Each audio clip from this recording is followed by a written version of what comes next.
예수님이 말씀하신 이 종말의 징조들은 크게 세 가지로 분류할 수가 있습니다. 첫 번째는 하나님의 은혜를 보여주는 종말의 징조가 있고, 두 번째는 하나님께 대한 반역을 보여주는 종말의 징조가 있고, 세 번째는 하나님의 심판을 보여주는 종말의 징조가 있습니다. 그래서 하나님의 은혜를 보여주는 징조가 세계 복음화, 복음이 전파되어지고 있고 주님의 몸된 교회가 세워지고 있는 것이 종말이 임했다는 것을 보여주는 중요한 징조입니다. 두 번째는 하나님께 대한 반역을 보여주는 이 종말의 징조가 있는데 교회 외부에서 교회를 박해하는 것. 두 번째는 교회 내부에서 이 하나님을 떠난 이 배교 현상. 이 두 가지가 하나님을 향해서 반역하고 있는 모습을 보여주고 있습니다. 세 번째는 하나님의 심판이 우리 재림 이후에 우리 그때도 최후 심판 이후에도 또 이게 시행이 되지만 또 역사 속에서 이 이미와 아직 사이에도 하나님의 심판이 임하는 것을 볼 수가 있습니다. 하나님은 인류 역사와 이 자연에 대해서 이 땅에서 심판하는 것들을 볼 수가 있습니다. 그래서 이 세 가지를 우리가 3과 4가 5과에서 지금 살피고 있고 오늘부터 우리 하나님께 대한 이 반역을 보여주는 이 징조, 박해와 이 배교 현상에 대해서 살펴보려고 하는데 오늘은 첫 번째 교회 내부에서 발생하는 이런 이단과 또 이단으로 말미암은 이 배교 현상에 대해서 오늘 한번 살펴보도록 하겠습니다. 2000년 이 교회사를 보면 끊임없이 이단들이 발흥했다는 것들을 알 수가 있습니다. 그래서 바른 복음을 사수하기 위한 이 투쟁의 역사가 2000년 교회사였다라고 이렇게 말할 수가 있습니다. 마귀는 끊임없이 이 복음을 변질시키고 혼란스럽게 해서 결국 사람들로 하여금 이 교회를 떠나게 하려고 하는 것을 볼 수가 있습니다. 그래서 이 박해라는 방식도 있지만 또 거짓 가르침, 사람들의 이 생각과 이 사상을 변질시키는 이러한 방식으로 이 교회를 떠나게 하고 믿음을 잃어버리게 하는 것들을 볼 수가 있습니다. 그래서 수많은 이 거짓된 가르침, 이단적 사상들이 왕성하게 활동을 했고 지금도 또한 그러합니다. 수많은 종류의 이단들이 등장을 했습니다. 삼위일체와 관련되어서 특히 기독론과 관련되어서 이단들이 많고 또 성령론 관련해서 또 이단들, 또 종말론과 관련된 이단들, 이런 구원론과 관련된 이단들, 이 수많은 이단들이 왕성하게 활동을 했습니다. 또한 아직까지 이단으로 정죄받지는 않았다고 하더라도 이 불건전한 사상, 비성경적인 가르침을 퍼뜨리는 이런 운동들도 교회 안에서 이 독버섯처럼 자라났고 지금도 자라나고 있습니다. 그래서 우리가 이런 이단과 이 배교 문제를 우리가 심각하게 생각을 해야 되고, 그러나 이게 성경에서 이 종말의 징조라고 분명하게 말씀을 하고 있기 때문에 우리가 이러한 일이 일어날 때 두려워하거나 이렇게 불안해하거나 이렇게 뒤로 물러나지 말고 주님의 이 재림이 가까웠다는 이 종말의 징조라는 이 사실들을 우리가 더 깊이 묵상을 하면서 우리가 이런 가운데서도 우리의 믿음을 잘 지켜나가는 것이 중요합니다. 철로역정에 보면 배교에 대한 이 이야기가 등장을 합니다. 수많은 종류의 이 배교 현상들이 있는데 특별히 이 배교 마을에 사는 이 배신자에 대한 이야기를 하고 있어요. 여기서 배신자 또는 배교자라고 이렇게 표현을 하고 있는데 이 크리스찬과 소망이 순례의 길을 가다가 어느 날 매우 어둡고 좁은 길로 들어서게 됩니다. 그곳에서 크리스찬과 소망은 일곱 귀신이 한 사람을 끌고 가는 걸 보게 됩니다.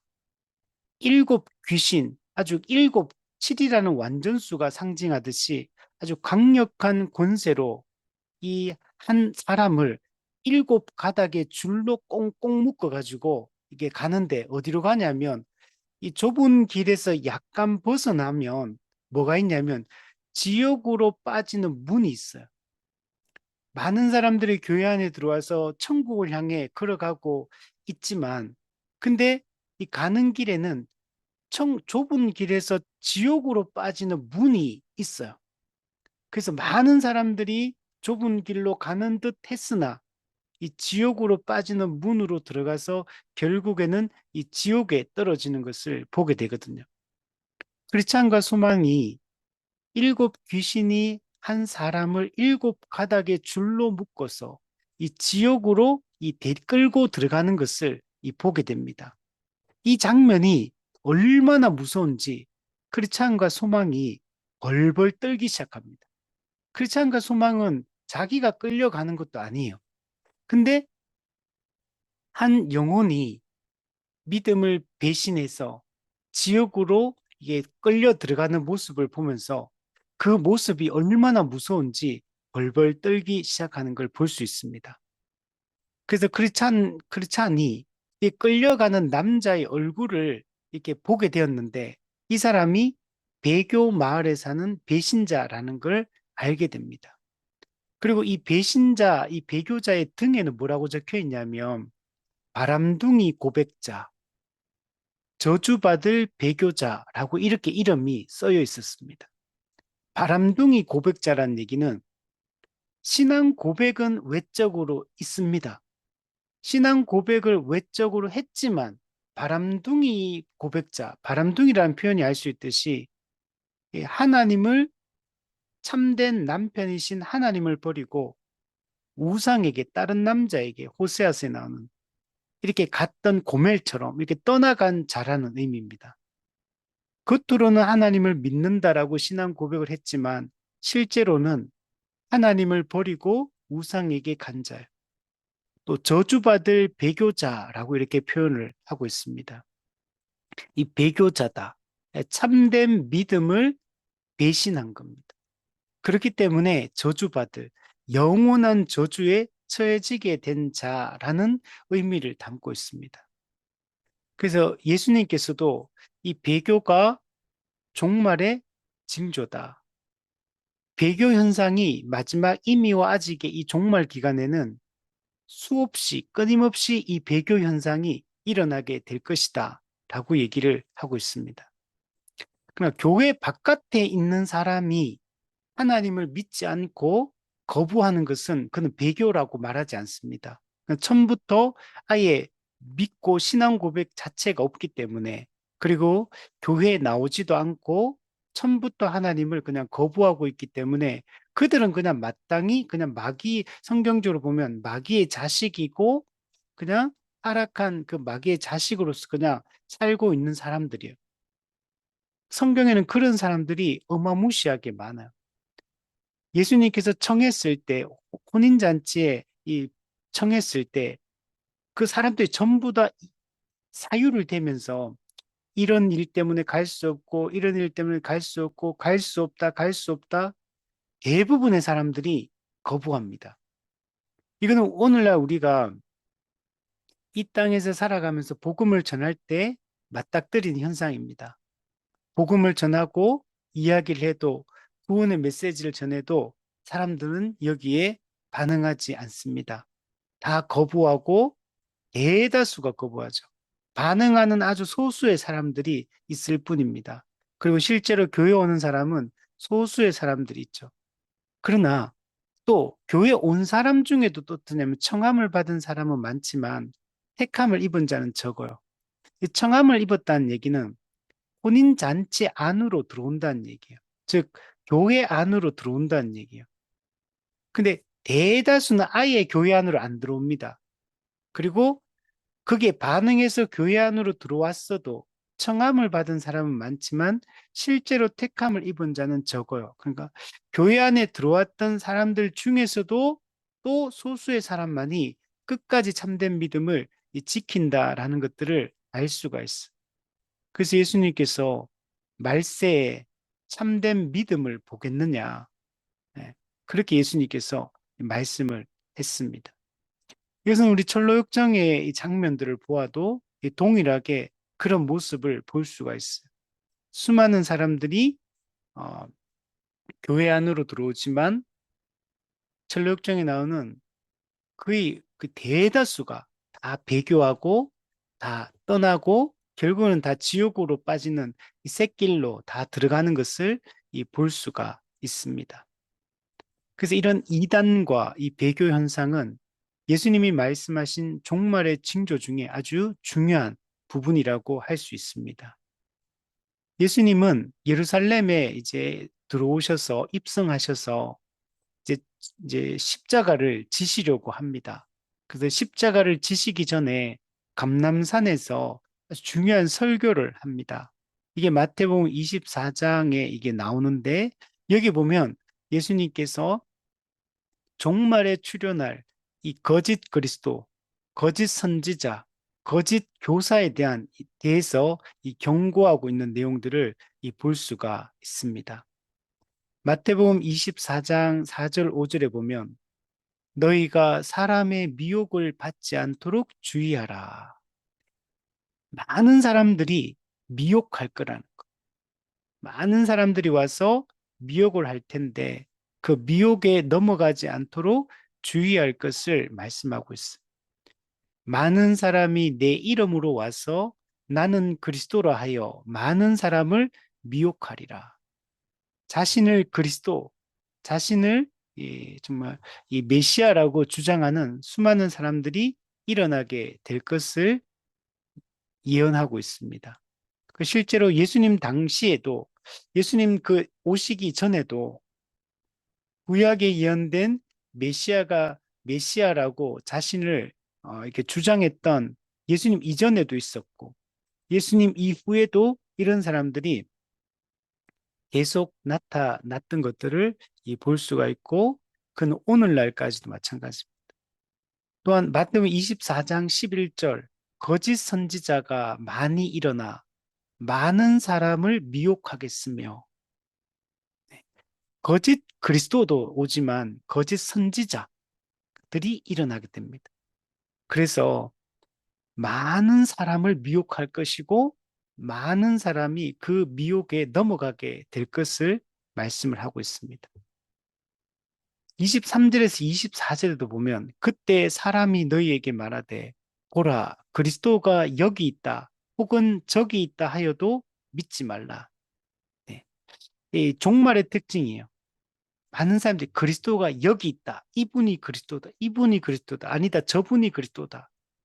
여기 있다. 저기 있다. 수많은 이 그리스도에 대한 이 오심에 대한 소문들이 들리게 될 거라는 거. 그러나 그 말을 믿지 말라. 거짓 그리스도들과 거짓 선지자들이 일어날 것이고 또한 그들은 큰 표적과 기사를 보일 거다. 네. 근데 문제는 이거예요. 사람들이 왜 넘어가냐면 큰 표적과 기사를 보이기 때문에 그래서 여기에 혹해 능력에 넘어가는 겁니다. 요한계시록에도 보면 용 사탄이 첫 번째 짐승인 적그리스도에게 능력을 부여해주고 그래서 적그리스도가 능력을 나타냅니다. 그래서 사람들을 그 능력으로 미혹하게 될 것이라고 이렇게 말하고 있어요. 그 사람들은 그 능력이 나타나기 때문에 이가 그리스도가 아니냐라고 생각하고 그를 따르게 될 것을 말씀하고 있습니다. 그래서 이 표적과 기사, 그래서 또한 할 수만 있으면 택하신 자들까지도 미혹하려고 합니다. 택하지 않은 자들은 당연히 거짓 그리스도들과 거짓 선지자들에 의해서 다 미혹당합니다. 그는 100% 미혹을 당해요. 근데 택하신 자들도 미혹해서 넘어뜨리려고 하는 것이 사탄이 가장 중요하게 생각하는 이 부분입니다. 근데 이거는 예수님 당시에도 이런 현상들이 일어나고 예수님도 이런 가르침을 이 경계를 했는데 뿐만 아니고 이후에 사도 시대에도 이게 여전히 계속 이 가르침들이 강조되고 있는 걸 볼 수 있어요. 고린도 후서 11장 4절에 보면 우리가 전파하지 아니한 다른 예수를 전파한다. 예, 우리가 전파하지 아니한 다른 예수. 성경에 기록된 그 예수님, 예수님의 인격과 사역, 그분에 대한 올바른 이해가 중요한데 그렇지 않아요. 그 실제로 초기 교회 때 보면 이 이단들이 삼위일체 이단들이 등장을 하는데 그중에 이 기독론 이단이 가장 많아요. 그래서 예수님의 신성과 인성에 대해서 오해하고 잘못 알고 이것을 주장하는 수많은 이단들이 초기 교회 때부터 이 등장했던 것들을 볼 수 있어요. 또한 너희가 받지 아니한 다른 영을 받게 한다. 네, 다른 영을 받게 합니다. 이 귀신의 영이죠. 이 악령을 얘기하죠. 이것을 이 받게 해서 사람들을 미혹합니다. 그래서 사도 요한도 영을 다 믿지 말고 하나님께 속하였나 이렇게 분별하고 검증할 것을 이렇게 명령하고 있는 걸 볼 수 있어요. 그 성경에 우리 은사 중에도 영분별의 은사가 있죠. 이게 매우 중요합니다. 그럼 우리는 이 땅을 살아가는 동안에 많은 사람들을 만나고 많은 일들을 하게 되고 많은 사건들을 이렇게 접하게 되는데 우리가 그때 이게 이 악령에 의해서 이게 이루어지는 건지 아니면 성령에 의해서 이것이 이루어지는 건지를 잘 판단하는 게 매우 중요합니다. 그래서 우리는 모든 문제와 사건, 어떤 이야기를 듣거나 어떤 메시지를 받거나 이렇게 사람과 대화하거나 어떤 가르침을 받거나 모든 상황에서 영분별을 잘하는 게 중요합니다. 우리 조나단 에드워즈가 이 성령의 역사를 분별하는 5가지 방법에 대한 얘기를 하거든요. 그 중에 중요한 게 뭐냐면, 예수님에 대한 올바른 신앙 고백이 있는가. 두 번째는 역사적 기독교가 물려준 이 교리와 신학에 대해서 이게 건전하게 서 있는가. 예. 그리고 또 이제 하나님 성경에 대한 높은 관심이 있는가. 어, 이런 부분들. 이런 것들을 우리가 살펴보면 이게 우리가 받은 영이 성령에 의한 건지 이 악령에 의한 건지를 우리가 판단할 수 있다라고 얘기를 합니다. 또한 바울은 너희가 받지 아니한 다른 복음을 받게 할 때는 받게 한다. 예, 다른 복음. 우리 갈라디아서에도 다른 복음은 없나니라고 했죠. 이 다른 복음을 또 전파를 하게 됩니다. 율법주의도 여기에 해당할 거고 또 뿐만 아니고 영지주의, 뭐 신비주의, 금욕주의, 뭐 이런 모든 것들이 다 이 다른 복음에 해당합니다. 이런 다른 복음을 우리가 잘 분별하고 걸러내는 것이 중요합니다. 이 다른 복음은 사람들이 우리를 혼란스럽게 해서 그리스도의 복음을 변질되게 하려고 하는 것입니다. 가만히 들어온 거짓 형제들이 우리의 자유를 엿보고 우리를 종으로 삼고자 하는 것입니다. 실제로 갈라디아 교회의 뒷부분에 보면 원래 바울은 그 육체의 그 연약함을 가지고 있어 질병을 가지고 있어서 그 당시 갈라디아 교회 성도들 입장에서는 매우 이 지도자가 부담스러운 질병을 가지고 있어서 그것이 너희를 시험하는 것이다 이렇게 말했거든요. 그럼에도 불구하고 갈라디아 교회는 바울로부터 이 참된 복음을 듣고 기뻐하면서 바울을 천사와 같이 영접했고 또 예수님을 영접하듯이 영접했고 자기의 눈이라도 빼어서 주려고 할 생각까지 할 정도로 바울을 사랑하고 바울이 전한 복음을 기뻐했습니다. 그런데 가만히 들어온 거짓 형제들에 의해서 다시 그 율법주의에 대한 그 가르침, 다른 복음이 들어왔을 때 그들이 그 넘어가서 바울을 원수처럼 여겼다. 이렇게 말. 이제는 너희가 나를 원수처럼 여기는구나. 이렇게 말하고 있습니다. 그래서 우리가 이런 거짓된 이런 가르침들이 들어오게 되면 우리가 한순간에 사람이 이게 변질이 되는 것들을 볼 수가 있습니다. 예, 저는 이단에 빠진 사람들에 대한 얘기들을 많이 들었었는데 이게 가족, 그 부모가 이제 이단에 빠져서 자식과의 관계가 무너진 경우도 있었고 자식이 이단에 빠져서 부모를 원수처럼 여기는 경우도 있었고 형제끼리 또 이단에 빠져서 형제끼리 관계가 끊어진 것도 제가 보았고 많은 경우들을 봤는데 그렇게 육신의 가족이라는 게 이런 엄청나게 튼튼한 끈같이 느껴지잖아요. 근데 저는 많은 이 제 주변에서 일어났던 케이스들 또 상담을 했던 이 케이스들을 보면서 여러분 이 이단은 여러분 부모 자식 간의 관계도 끊어버리고요.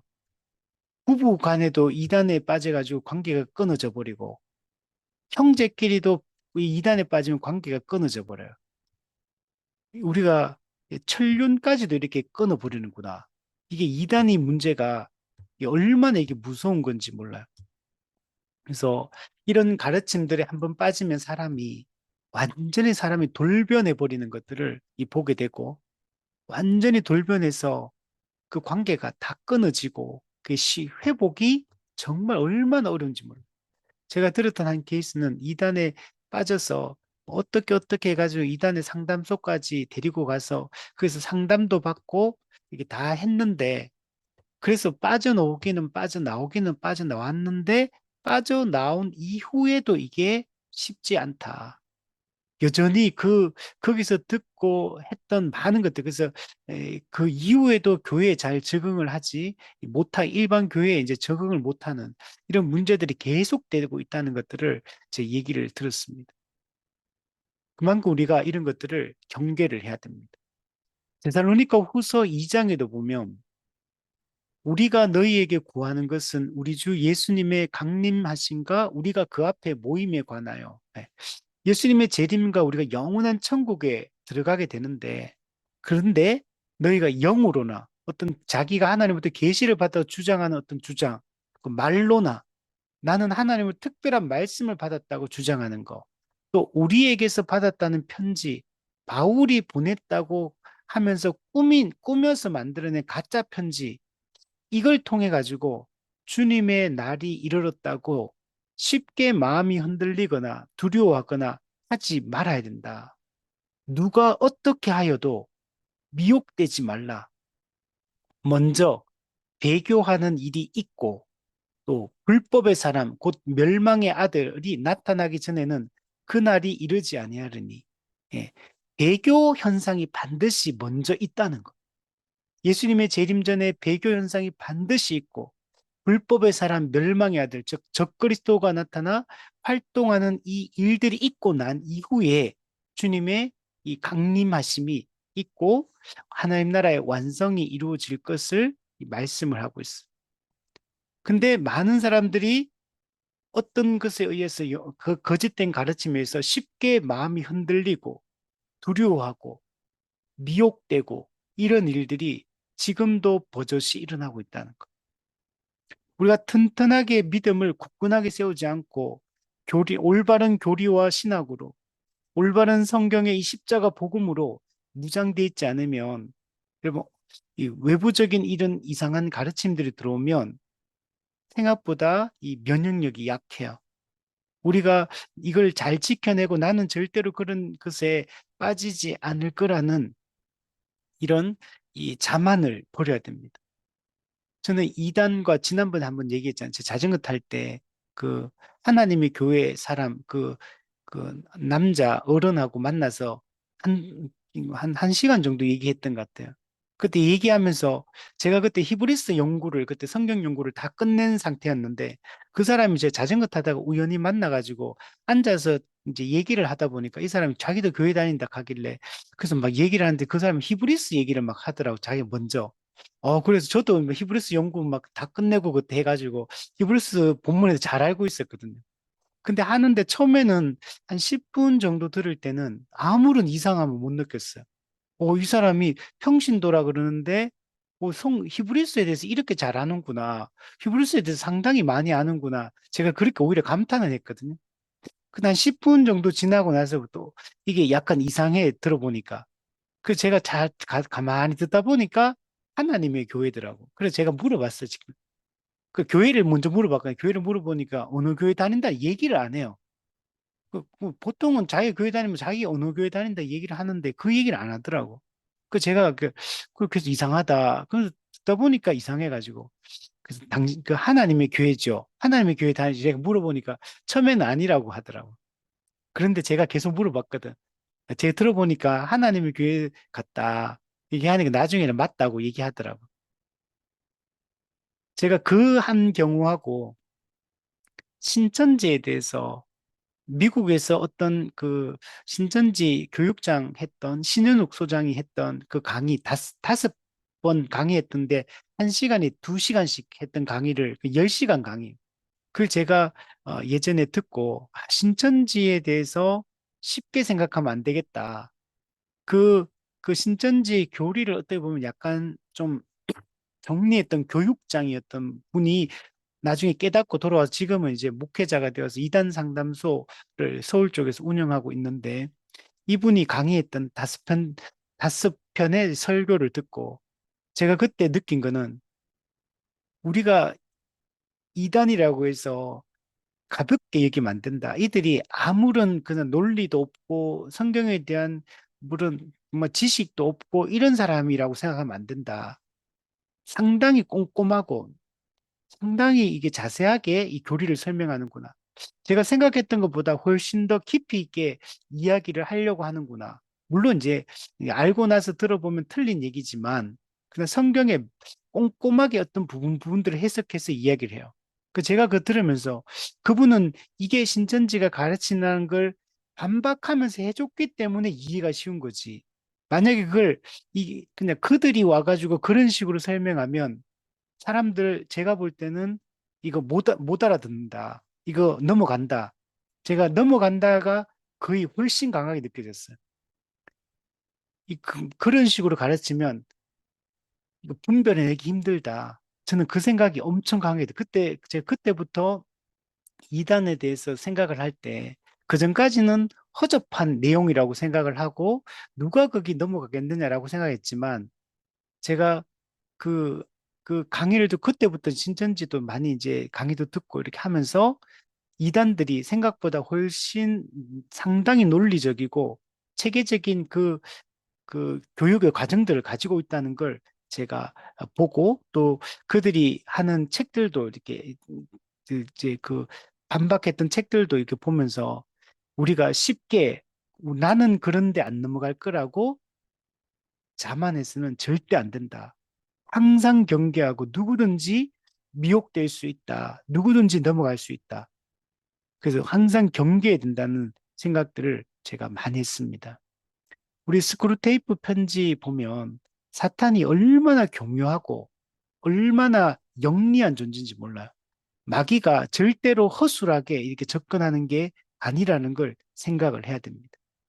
능력을 나타내고 사람들의 그 약함을 치고 들어와서 그리고 또 왜 접근하는 방식에 있어도 얼마나 교묘하게 접근하는지 우리가 잘 이해할 필요가 있습니다. 베드로후서 2장 1절에도 백성 가운데 거짓 선지자들이 일어났었나니, 네. 이거 구약 시대를 얘기합니다. 근데 신약 시대 똑같아. 이와 같이 너희 중에도 거짓 선생들이 있으리라. 예, 너희 중에도 이 다 교회 안에서요. 백성 가운데 이스라엘 백성들 안에서 거짓 선지자들이 일어났어.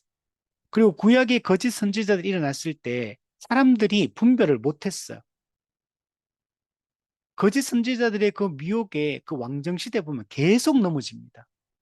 이게 왕들도 선지자도 제사장도 이게 타락하다 보니까 백성들도 그렇고 이게 거짓 선지자들이 거짓된 주장과 예언들을 하는데도 불구하고 여러분 구약 시대 보면 분별을 못해요. 신약 시대도 마찬가지입니다. 너희 중에도 교회 안에서 거짓 선생들이 신약 시대 때도 일어나게 될 겁니다. 그들은 멸망하게 할 이단을 가만히 끌어들여 우리 갈라디아에서도 말씀 있었죠. 가만히 들어온 거짓 형제들. 가만히 끌어들여요. 그러니까 이게 표가 확 안 난다는 얘기예요. 이 거짓된 사상들이 들어왔을 때 교회 안에 성도들에게 이게 흘러 들어올 때 그게 뚜렷하게 차이가 나고 대놓고 처음부터 이상한 얘기를 하면 이게 잘못됐구나 판단하죠. 근데 절대로 그렇게 접근은 안 해요. 전부 다 말씀 그 자체를 들고 들어옵니다. 그리고 제가 아까도 말했잖아요. 그 하나님의 교회가 히브리스 얘기를 하는데 10분 동안은 제가 성경 그 내용만 가지고 그분이 얘기했거든요. 그 하나도 이상하다고 못 느꼈어요. 근데 제가 목회자고 저는 이제 계속 했기 때문에 이제 그걸 분별하는 거지. 그 제가 그때 느낀 거는 야 목회자도 이게 정말 그 제대로 그 만약에 제가 히브리스 연구 안 하고 히브리스를 한지 오래되고 하면 그 내용을 까먹고 있잖아요. 근데 그런 거 가지고 와서 막 이렇게 이렇게 하는데 전혀 이상한 식으로 얘기하는 게 아니에요. 아주 약간 다르게 2% 다르게 이런 식으로 얘기하기 때문에 분별해 내기가 어려워요. 그래서 가만히 끌어 들어오면 사람들이 넘어갑니다. 갈라디아 교회는 바울에게 교육을 받았어요. 그리고 갈라디아 교회가 세워졌어요. 그런데도 불구하고 나중에 바울을 원수처럼 여길 정도로까지, 물론 다 그런 건 아닙니다. 갈라디아 교회 일부의 사람들이지만 어쨌든 간에 그렇게 될 정도로 넘어질 수 있는 겁니다. 여러분 고린도 후서에는 아까 전에 얘기했던 다른 복음, 다른 예수, 다른 영을 따른다. 고린도 교회도 바울에게 교육을 받았거든요. 근데도 불구하고 고린도 교회 안에 그런 문제들이 발생을 했다는 겁니다. 이게 우리가 쉽게 가볍게 여길 문제가 아니에요. 그래서 이 멸망하게 할 이단을 가만히 끌어들여서 자기들을 사신 주님을 부인하고 임박한 멸망을 스스로 취한다라고 얘기를 하고 있습니다. 요한 1서 2장에도 적그리스도가 오리라는 말을 너희가 들은 것과 같이 지금도 많은 적그리스도가 일어났으니 우리가 마지막 때인 줄 아는 거예요.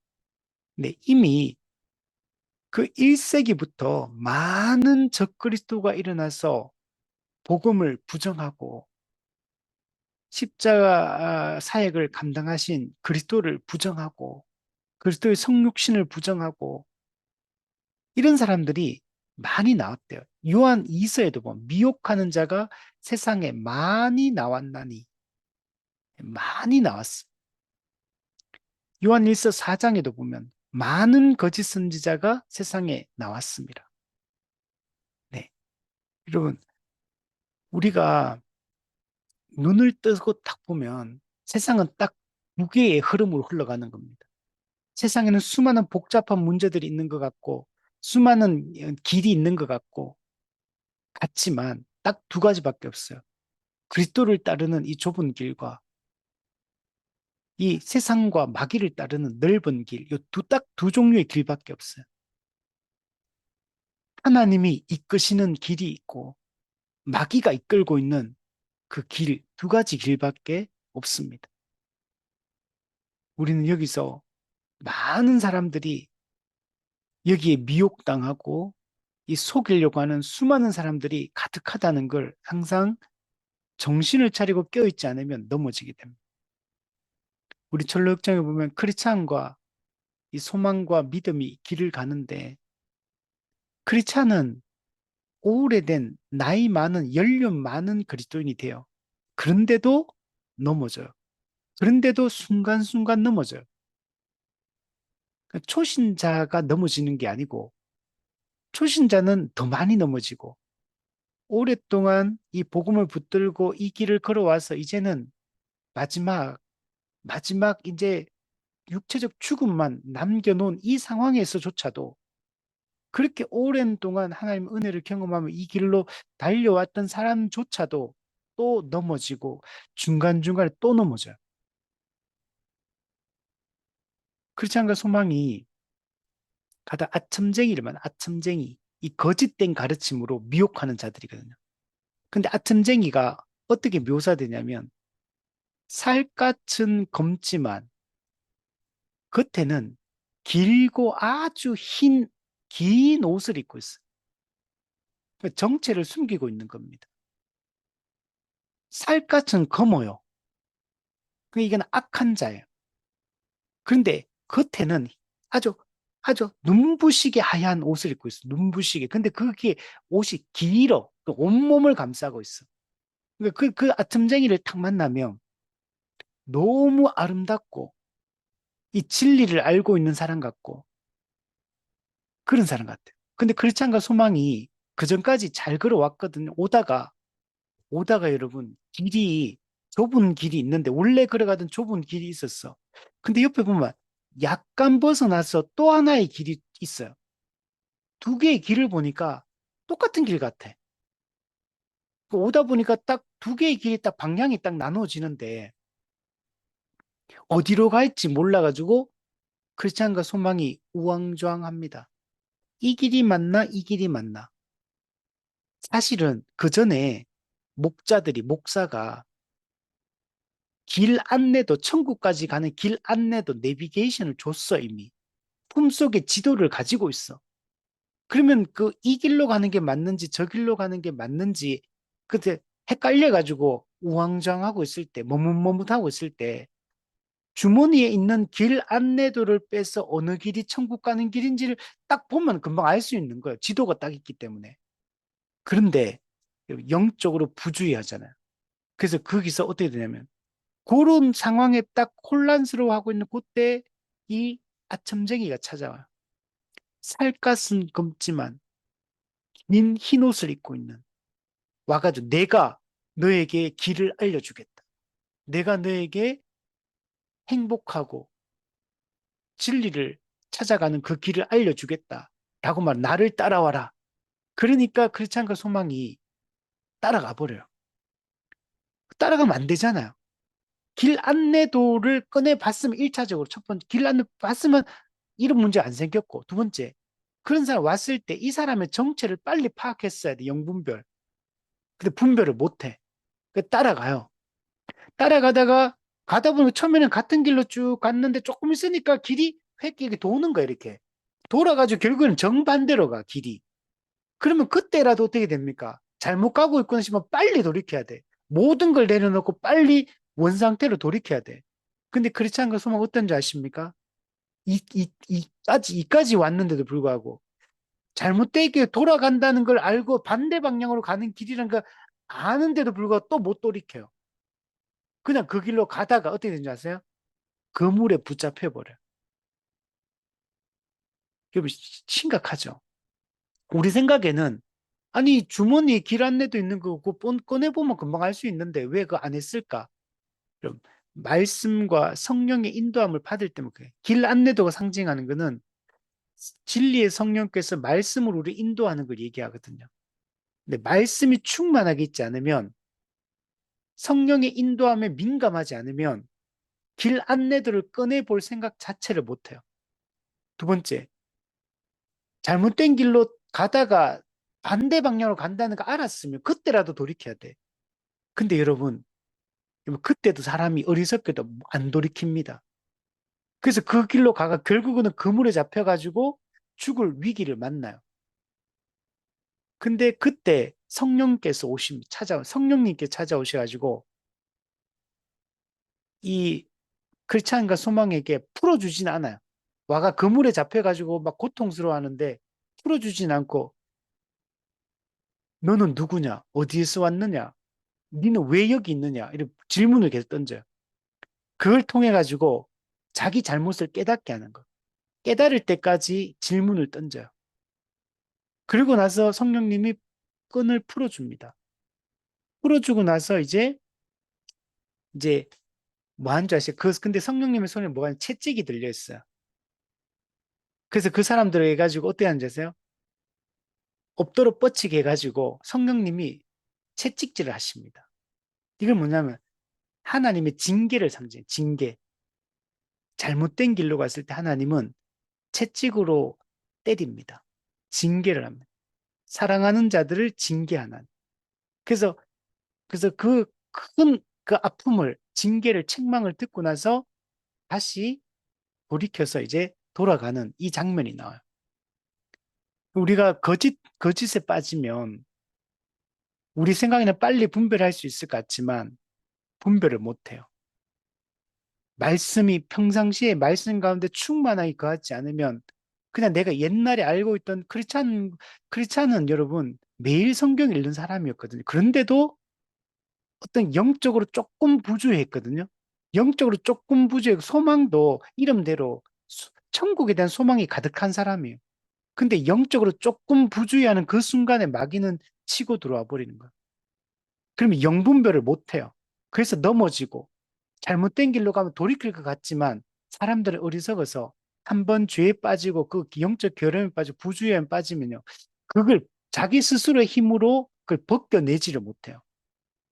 그래서 결국에는 그물에 잡혀서 이제 죽을 위기까지 가게 되는 거예요. 하나님의 은혜로 택한 자들에게 그들을 깨우치게 하고 죄에서 돌이키게 하고 하지만 그는 징계라는 과정을 통해서 이 고통, 겪지 않아도 될 고통을 겪고 그러니까 두 가지 이제 이 고통이죠.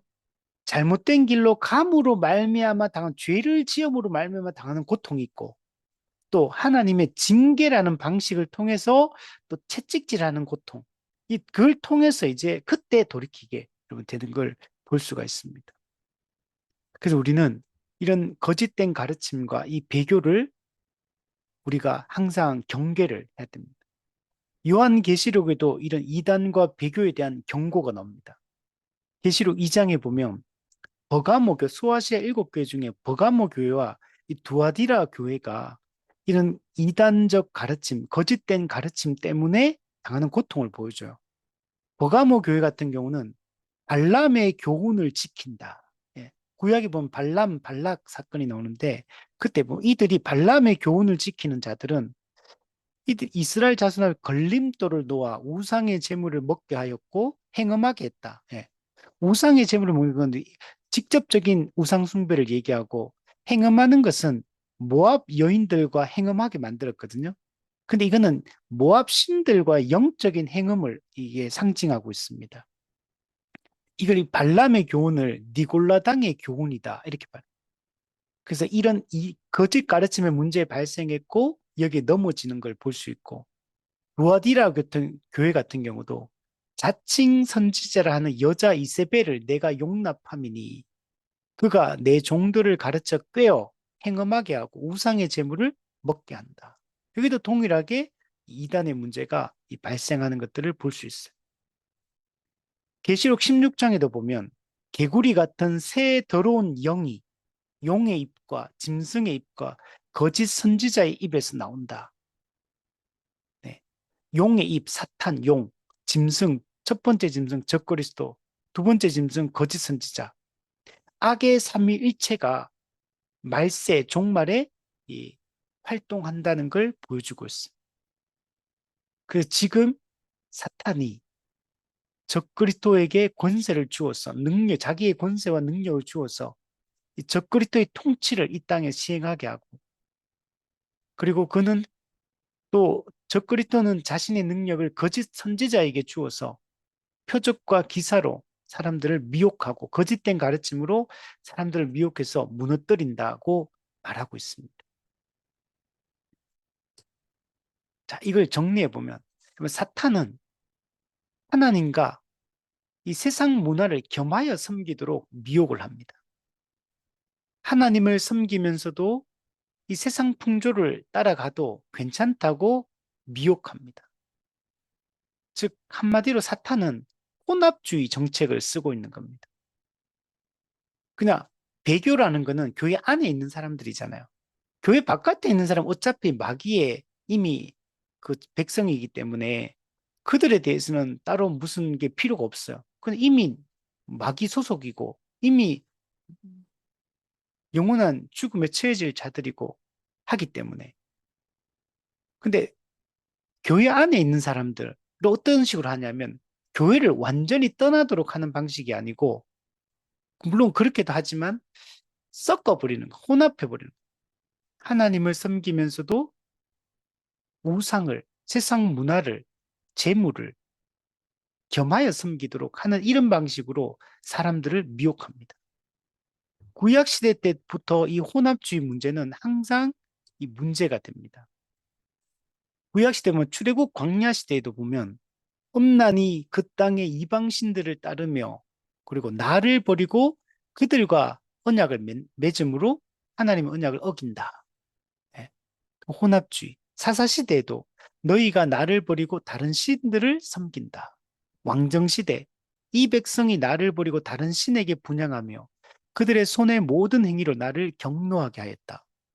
또 포로시대 직전에도 보면 너희 조상들이 나를 버리고 다른 신들을 따라서 그들을 섬기며 그들에게 절하고 나를 버려 내 율법을 지키지 아니하였다. 신약 시대도 마찬가지요. 이 혼합주의 문제. 한 사람이 두 주인을 섬기지 못할 것이니 혹 이를 미워하고 저를 사랑하거나 혹 이를 중히 여기고 저를 경히 여김이라. 너희가 하나님과 재물을 겸하여 섬기지 못하느니라. 네. 이 재물이라고 표현된 것은 단순히 물질적인 면만 얘기하는 건 아니에요. 우리가 하나님과 하나님이 아닌 다른 어떤 것을 놓고 우리는 항상 겸하여 혼합주의로 이 땅을 살아가고 있습니다. 하나님은 우리 전부를 원하십니다. 하나님은 우리에게 온전한 마음을 원하세요. 깨끗한 마음, 순전하고 어그러지지 않은 마음을 원하십니다. 하나님은 구약에 흠 있는 재물을 원하지 않잖아요. 하나님은 우리의 전부를 원하십니다. 그냥 내가 세상과 하나님 사이에 양다리를 걸치고 교회와 세상 사이에 양다리 걸치는 것을 하나님은 우리가 믿음을 배교했다라고 말하는 거예요. 교회사를 살펴봐도 하나님과 세상을 겸하여 섬기는 이 혼합주의 사상이 항상 가득했다는 걸 볼 수 있고 그래서 교회가 넘어졌다는 것들을 잘 볼 수 있습니다. 중세 로마 가톨릭은 처음부터 혼합주의로 출발합니다. 기독교가 국교화되면서 처음부터 혼합주의로 출발했고 점점 더 세상과 타협하는 이 세속주의 길을 걸어갔던 것들을 볼 수 있습니다. 그래서 중세 교회 안에 그 수많은 이방 종교의 그 풍습들, 온갖 미신적인 일들을 행했다는 것을 알 수 있어요. 19세기 자유주의 신학, 이것도 일종의 혼합주의입니다. 당시 합리주의적 계몽주의에 발맞춰서 기독교를 이 세상 사람들이 합리주의적 세계관에 그냥 맞추려고 한 거죠. 세상 문화와 타협하고 세상이 받아들일 수 있는 것들로 이제 혼합시켜서 기독교를 설명하려고 했습니다. 이것도 배교죠. 오늘날 신복음주의 교회들도 마찬가지입니다. 정통 교리와 신학을 완전히 무시하진 않지만 그러나 열심히 가르치지 않고 그냥 아주 대중주의로 흘러가서 아주 간단한 복음, 간편한 복음, 복잡하지 않은 복음을 전하면서 오히려 현대 문화를 교회 안으로 이제 수용해서 세상 사람들이 문턱을 낮춰서 세상 사람들이 교회 안에 쉽게 들어오게 하려고 하는 이런 마케팅 교회, 이머징 교회 이런 것들을 만들어냈습니다. 철학, 상담학, 심리학, 경영학, 사회학 이런 것들이 교회 안에 들어오게 되고 성경과 세상 문화를 혼합시키는 방향으로 현재 교회가 나아가고 있습니다. 교회사를 보면 단순히 성경 해석을 잘못하거나 잘못된 교리와 신학을 가르치는 이런 문제들도 심각했어요. 그러나 또 이걸 넘어가지고 직통 계시를 받았다고 주장하며 사람들을 미혹하는 수많은 사람들이 등장했습니다. 직통 계시를 주장하는 거짓 예언자들이 초기 교회, 종교개혁 시대, 오늘날에 이르기까지 끊임없이 교회를 어지럽히고 성도들을 미혹하고 있고 성도들은 이 가르침에 넘어가서 배교하는 일들이 일어나고 있습니다. 거짓 가르침, 이거는 종교적 가르침도 있고 이 세상에 주는 가르침, 그죠? 돈이 있어야 행복하다. 네. 그러니까 이게 세상이 주는 이 거짓된 가르침들, 이런 것들에 수많은 사람들이 넘어가고 있고 세상에 대한 그래서 미련과 탐욕을 버리지 못해서 교회를 떠나고 있고 교회 안에는 이단들이 등장해서 또 성도들이 떠나고 있고 또 교회 안에 머물러 있다 하더라도 여전히 올바른 신앙생활을 하지 않는, 적극적으로, 열정적으로 신앙생활을 하지 않는, 그냥 세상과 그냥 양다리 걸치듯이 적당한 선에서 그냥 기본적인 것들만 하면 된다는 이 생각들, 이런 생각들이 여전히 교회 안의 성도들에게 가득하다는 걸 볼 수가 있습니다. 그래서 이 세기의 몬타누스파, 예수님이 곧 재림한 임박한 재림을 주장하며 사람들을 미혹했고, 우리나라 1992년 이장님의 다미성교회, 예, 직장과 학교를 그만두고 가정을 내팽개치고 흰옷 입고 함께 모여서 예수님의 재림을 방송국 TV 틀어놓고 이렇게 재림을 기다렸던 이런 일도 있어. 오늘날 신사도 운동, 오늘날에도 사도와 선지자가 있다라고 주장하는 이런 주장들도 여전히 득세하고 있고, 그리고 이런 운동 쪽에 있는 교회들이 지금 급성장하고 있습니다. 희한하게도 지금 전 세계에서 성장하는 교회는 어디냐면 이, 이 오순절 계열, 이 신사도 운동 이쪽에서 지금 교회가 숫자적으로는 엄청나게 성장하고 있어요. 아시아에도 아프리카에도 제3세기를 중심으로 엄청나게 일어나고, 그리고 오래 기독교 문화를 가지고 있던 이 지역들은 전부 다 이 합리주의 세계관에 빠져서 그냥 이 종교를 그냥 다 터부시하는 이런 방향으로 현재 흘러가고 있어요. 그러니까 이, 이게 동시에 지금 일어나고 있어요. 이런 문제들이. 그리고 이런 것들을 조심해야 되는 거예요. 그래서 이단적 이런 가르침들, 그리고 이 배교 현상이 초대교회 때부터 현재까지 시대마다 끊임없이 교회를 혼란스럽게 했고, 바른 교리와 신학에 근거한 올바른 신앙생활을 이 방해해 왔다라는 것들을 알 수가 있습니다.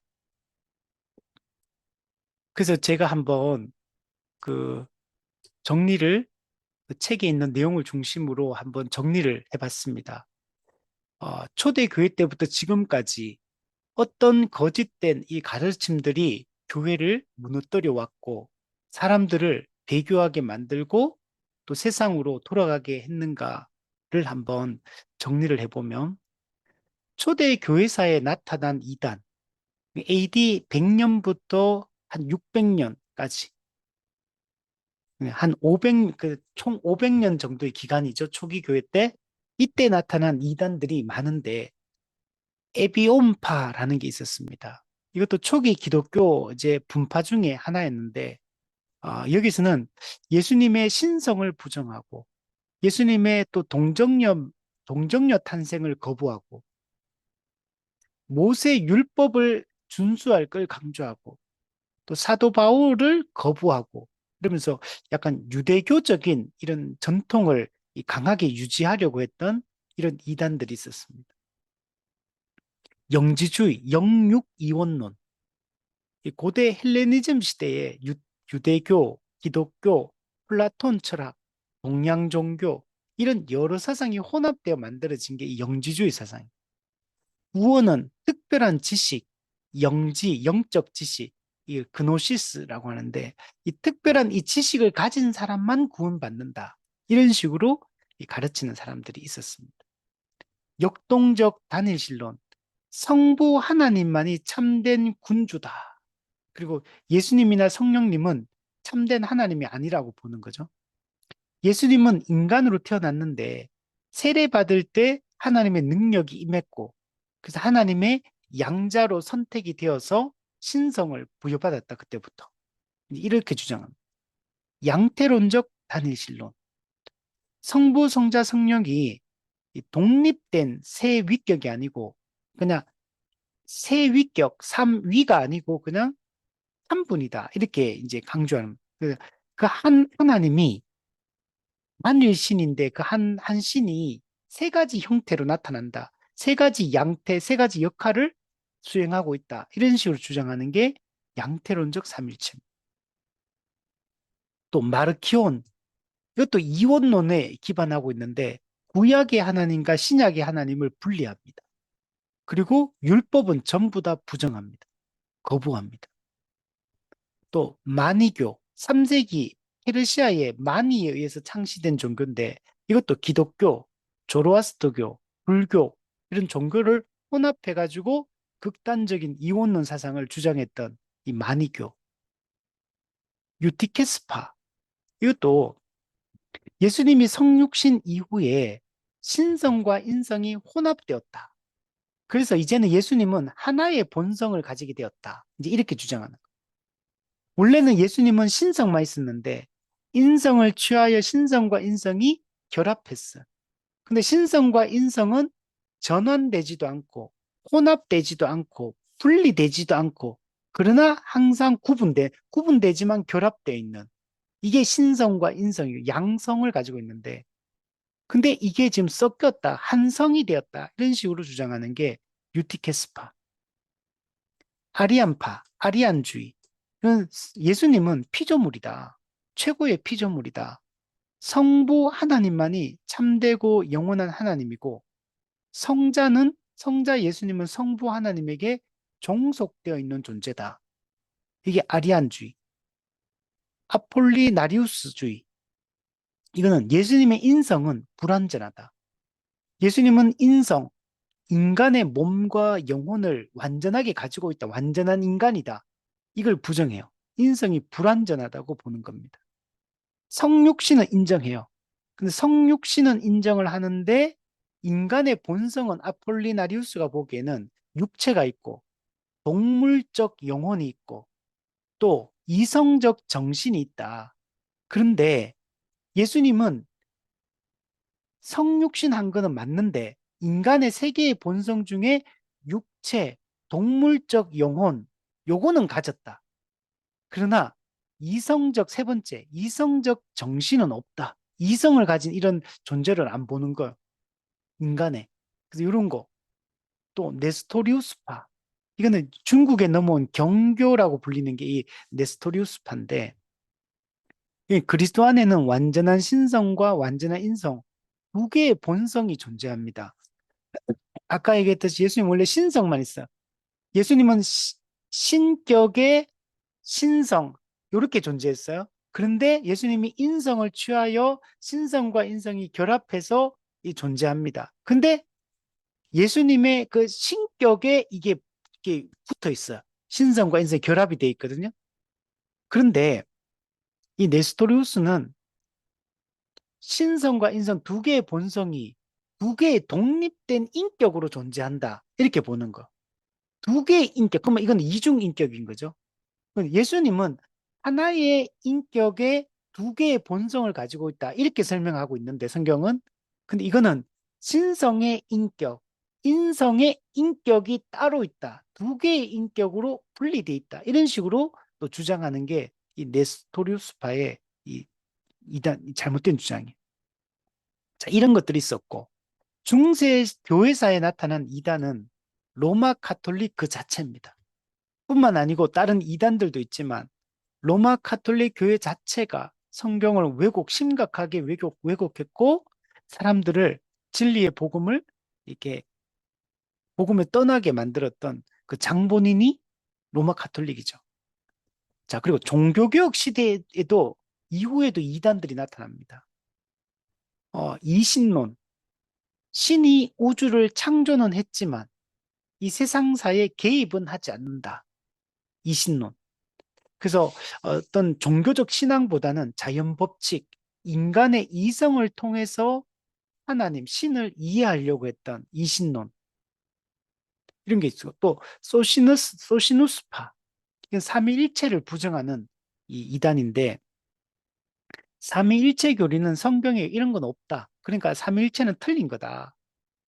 인간의 이성으로 이건 납득이 안 된다. 그러니까 이거는 모순된다. 이런 식으로 주장했던 거. 삼위일체를 부정했던 소시누스파. 또 유니테리언. 오직 성부 하나님만이 유일하고 참된 하나님이다. 성자와 성령은 독립된 어떤 신적 어떤 인격, 위격을 가지고 있는 분이 아니다. 예수는 신이 아니라 특별한 능력을 부여받은 인간, 또 도덕적 모범을 보인 예언자, 이 정도의 사람이고, 그리고 성령님은 인격이 아니다. 성령님은 하나님의 영향력, 하나님의 능력, 하나님의 파워다. 이제 이런 식으로 그러니까 삼위일체를 왜곡을 시켰던 유니테리언 이런 사람들이 있었어요. 뿐만 아니고 19세기 이후에 여러분 미국에서 여호와의 증인, 제7일 안식교, 몰몬교, 우리 한국에도 몰몬교 보면 젊은 청년들이 이렇게 흰 옷 입고 까만 양복 바지 입고 가방 메고 다니는 외국 사람도 있죠. 그 사람들 몰몬교, 몰몬경도 다 있죠. 이게. 예. 그리고 크리스천 사이언스, 예. 그톰 크루즈가 여기에 속해 있다고 옛날에 많이 얘기했었는데 크리스천 사이언스 이런 것들 다 19세기 이후에 나타난 이단들이에요. 뿐만 아니고 여러분, 한국 교회는 이단이 엄청 많아요. 우리 초기 교회 때부터 이단들이 계속 등장하는데 이단이 엄청나게 이게 기독 복음이 최초로 들어와가 선교사님들이 활동하는 그때부터 이단이 나타납니다. 그 이단이 엄청난 이 한국 교회 이단 계보를 보면 이단이 얼마나 많은지 몰라요. 근데 그 중에서 유명한 이단들, 유명하고 성공한 이단들 일종의 그게 어디냐면 우리 유명한 요즘에 논란이 많이 되고 있는 문선명의 통일교 또 예전에 박태선의 전도관 그리고 구원파 구원파는 세 개로 나눠져 있거든요. 박옥수의 기쁜 소식 선교 우리 버스에 보면 박옥수 성경 그 있죠. 기쁜 소식 선교회 우리 서대구 이런 데부터 보면은 그 크게 교회 이름 이런 게 붙어 있잖아요. 또 이효안의 이 서울중앙교회 그리고 옛날에 그 세월호 사태 때 나왔던 유병언, 그리고 권신찬의 기독교 복음 침례, 이게 다 구원파, 이게 계열입니다. 그리고 또 유명한 김기동의 귀신론, 베레아 아카데미, 그 옛날에 이초석의 예수중심교회, 그 예전에 제 어릴 때 이초석 테이프가 진짜 많이 돌아다녔거든요. 이 이단이었던 거예요. 그 이것도 모르고 그때 저도 어릴 때 이거 맨날 그 집에 굴러다니는 게 이초석 테이프였거든. 근데 이거 어디서 받아왔는지 그냥 교회 이거 이단인지도 모르고 다들 그냥 이거 듣고 있었던 거죠. 모르고. 그리고 이거 레마 선교회라고 이게 이게 또 있어. 이명범의 레마 선교회. 또 TV에 자주 등장하는 정명석의 JMS 기독교 복음 선교회. 그리고 안상홍의 하나님의 교회. 요즘은 장길자 여자 하나님 이제 그러니까 또 얘기하죠. 세계 복음 선교 협회. 그리고 박명호의 한농 복구회. 그 요즘 또 유명한 이만희의 신천지, 신천지 예수교 장막 성전, 증거 장막 성전, 예, 신천지. 이 신천지도 이제 계열이 많아요. 자, 이거는 그냥 유명한 이제, 근데 이거보다도 훨씬 많아요, 사실은.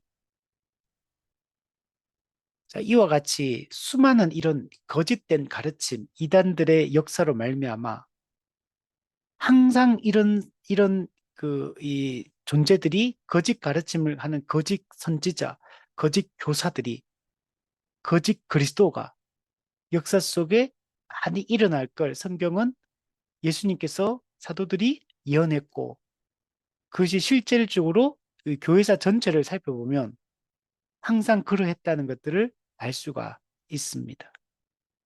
그리고 그 이런 거짓된 가르침들 때문에 사람들은 배교하고 교회를 떠나는 일들이 일어났던 겁니다. 그리고 이 종말의 때는 지금은 더더욱더 이런 가르침들이 더 많아요. 왜냐하면 예전에는 이 교단 안에서 이런 신학적인 것들, 이런 것들이 되게 좀 철저하게 하려고 애를 많이 썼거든요. 그리고 교회가 임명제도, 등록제도, 세례교인제도, 이런 것들이 좀 더 철저하게 하려고 했었거든요. 그러다 보니까 이런 것들이 좀 덜 했는데 지금은 그게 완전히 다 무너진 상태입니다. 지금은 교단 신학이라는 게 그 교단 목회자들에게 이게 정확하게 전수되고 그것이 가르쳐지는 이런 시대가 아니에요.